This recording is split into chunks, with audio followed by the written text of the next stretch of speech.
Черт, это Риз, я наконец-то встречусь с Ризом. Эмили, как я выгляжу? Біз бүгін комедиялық жанрдағы 2023 жылы шыққан демалыстағы достар 2 атты киноға шолу жасаймыз. Барынша каналымызға тіркеліп қойыңызшы. Ал ендеше кеттік. Почему я тебе не нравлюсь? Я не понимаю. Маркус және Эмили деген жас отбасы Кариб аралына демалу үшін әуежайға келеді. Бір кезде қатты дыбыстап екеуінің есімдері шығады. Құрметті де Маркус және Эмили, екеулеріңіз ұсталдыңыздар дегендей сөздерді айтып жатады. Сөйтсе, Рон және Кила деген отбасылық достар екен. Олар бәрі кездесу керек еді. Барлығы тамақтанып отырғанда Маркус пен Эмили достарына біз бала сүйгіміз келеді дейді. Оны естіген Рон мен Кила қандай керемет, ата-ана болу керемет қой дейді. Бір кезде маңайдан бір әйел келіп, мынау сіздің балаңыз ба дейді. Он случайно не ваш? Он ползает?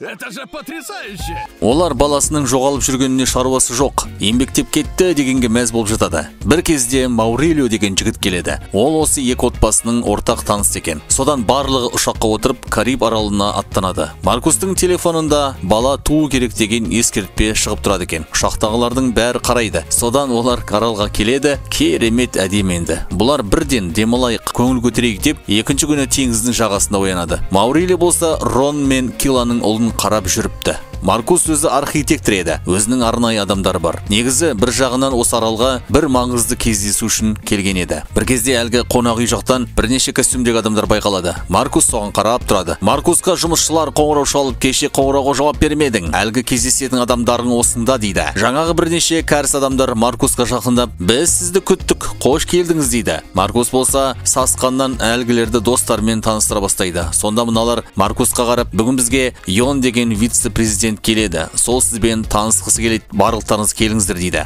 Түнге қарай бәрі көңілденіп жүр. Сол кезде әлгі Йон келеді. Ол болса тікілей, негізі сізден де басқа клиенттер бар. Сол себепті байқап жүріңіз деп бір ұнатпағандай түрде білдіреді. Негізі сізді біздің бастық миссис Ким таңдаған еді. Соған бола біз мыңдамыз. Әйтпесе басқа да адамдар бар деп қояды. Сосын Йон Маркустың достарымен таныстады. Сол кезде Рон кәрішсе сөйлеп кетеді. Достары таңғалуда. Артынан бір айғайлаған дауыстар шығады. Сөйтсе, бір шалды ұстап алыпты. Кіргізбей тұр. Кила қарап тұрып, мүмкін емес деп әлгі шалға ұрса бастайды.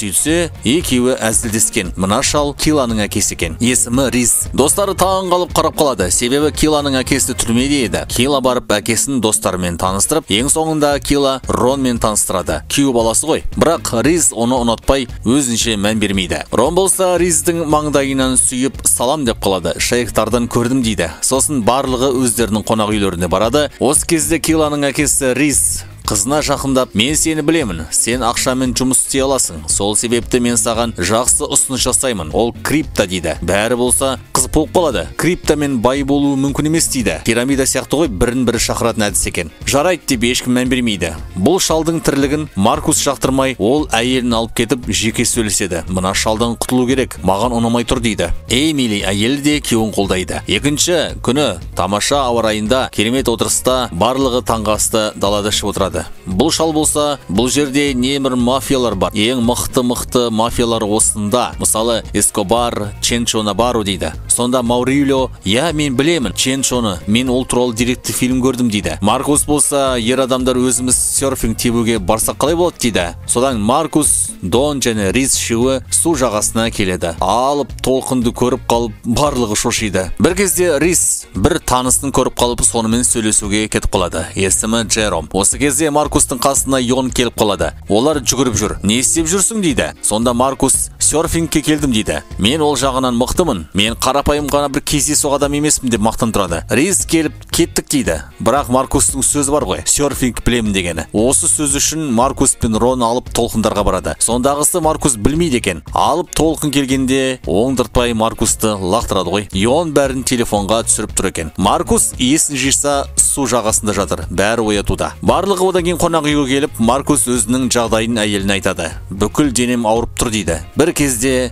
Йон қоңырау шалып, бүгін біз бас қосуға барамыз. Сендер де келіңдер дейді. Осы түні олар бүкілі болып Йонның шақырған көңіл көтеру кешіне келеді. Дәл осы жерде Риз де жүр екен. Ол Уоррен деген жігітпен сөйлесіп отырады. Екеуін Рон мен Маркус байқап қалады. Маркус күдіктеніп, бұл шал бірдеңе бүлдіріп жүр дейді. Риз болса, Уорренге ұшақтың мекен жайын мен ғана білемін. Сені соған апарайын, жартысын бөліп бересің дейді. Уоррен болса, немесе координатты маған бер, әйтпесе осы жерде сені атып тастаймын дейді. Сол кезде келе жатқан Ронды көріп қалып, Риз Уорренге әлгі дәу жігітті көрдің бе? Ол менімен дейді. Рон Ризге келіп сөйлесу керек дейді. Риз болса, жақсы айта бер дейді. Сонда Рон, неге мен саған ұнамаймын деп жылай бастайды. Риз біртүрлі болып қалады. Уорренді қарап қалады. Осымен бізді қорқытты ма дегендей. Риз оған тынышталуын сұрап, спецназда неше адам өлтіргеніңді мыналарға айтшы дейді. Рон болса, 42 адам өлтірдім дейді. Бәрі шошып кетеді. Сосын Риз бәрі кетіп қалады. Жолда Маркус қайта-қайта күдіктеніп, бұлар кімдер, сен не істеп жүрсің деп сұрақ қоя береді. Осы кеште Йон мас болып қалыпты. Сонда Йон Маркусқа, сен маған ұнадың, сен мықты жұмыскер боласың. Әттең, менің сөзіме бастық мән бермейді дейді. Шыбалғасын бастығы туралы қатты айтып тастайды. Мен ертең бәрін айтып тастаймын дейді.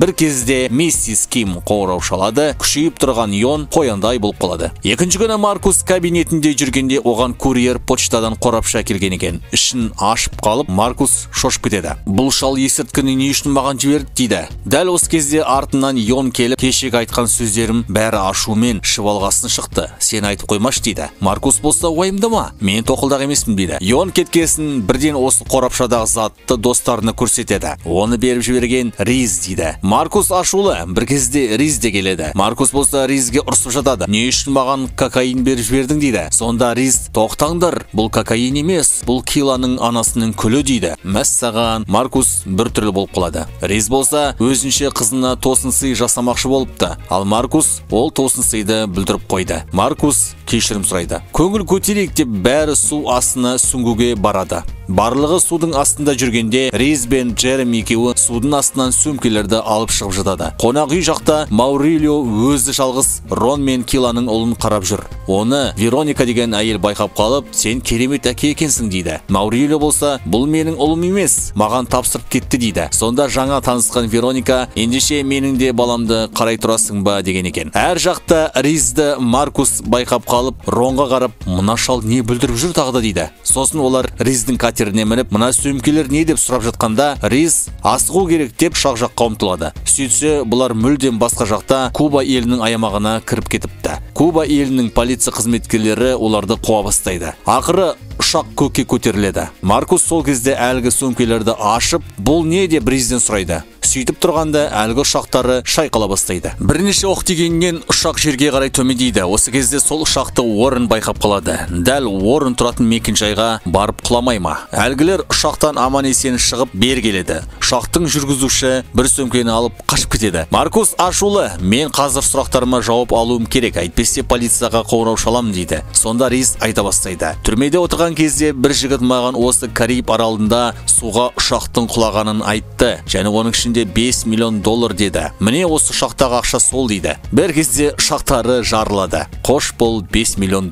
Сосын ол жерге Уоррен адамдарымен келіп, мыналарды қуады. Олар барлығы қашып, бір адам көрмейтін жолдың астына тығылып қалады. Уоррен болса дәл сол жерге келіп, енді кетпек болғанда, Маркустың телефоны бала туралы ескертпе бермей ме? Солай ұсталып қалады. Әр жақта Маурилио бейшара екі баламен қиналуда. Риз болса, Уорренге әлгі ұшақтың құлаған мекен жайын айтады. Біз ол жерден ақшаны ала алмай қалдық. Полиция қызметкерлері келіп қалды, біз кетіп қалдық дейді. Уоррен оларды контейнерге қамап қояды. Сосын Уоррен өзінің адамдарын сол мекенге жіберіп, шынымен ұшақтың құлағанына көз жеткен соң, әлгі контейнерді кран арқылы суға лақтырып жібереді. Контейнердің іші суға тола бастайды, ал контейнер өзі судың астына кетеді. Не істейміз деп бәрі ойбайлап жатады. Сонда Рон темекісінің түтінін үрлеп, қазір көреміз дейді. Түтін қай жаққа барады, демек сол жақ әлсіз дейді. Рон барып, контейнердің бұрыш жағына барып, сол жерді аяғымен итереді. Бар күшін салады, бірақ болмай қалады. Артынан судың күшімен ол жер өзі ашылып кетеді. Солай бұлар тірі қалып судың бетіне шығады.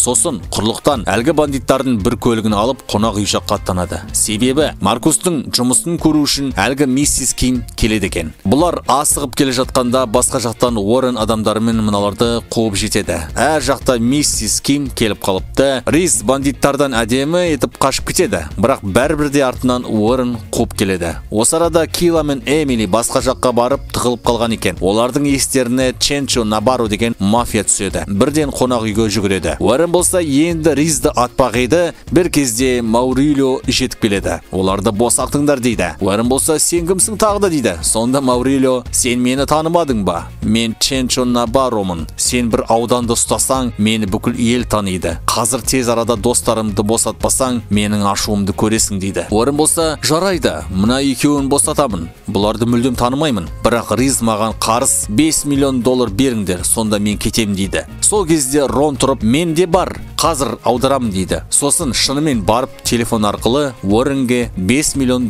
аударады. Уоррен кетіп қалады. Сонда достар таңғалады. Қайдан алдың ондай ақшаны дейді. Рон болса, сол криптомен айналыстым деп қояды. Артынан Маркус қарап қалса, миссис Ким кетіп бар жатыр екен. Маркус асығып қуып жетіп, кешірім сұрап, өзінің қиын жағдайларын айтып тұрады. Ким оған мән бермес еді, бірақ Маркус үшін Йон тұрып береді. Йон Маркус үшін сөйлеп, ақыры Маркусты жұмысқа серіктестікке алады. Оған Йонның өзі таңғалады. Бастығым менің сөзімді тыңдайды екен деп қалады. Кейін бәрі теңіз жағасында демалып отырғанда бірнеше полиция қызметкерлері келе жатады. Риз оны байқап қалып, қызынан кешірім сұрап, мен саған шындықты айтпадым. Негізі мен түрмеден қашып кеткен едім дейді. Ризді ұстап алады. Сонда Риз Ронға рахмет айтып, жақсы күйеу баласың деп қалады. Артынан Маурилио Вероникамен кездесуге кетеді. Осылайша кино аяқталады.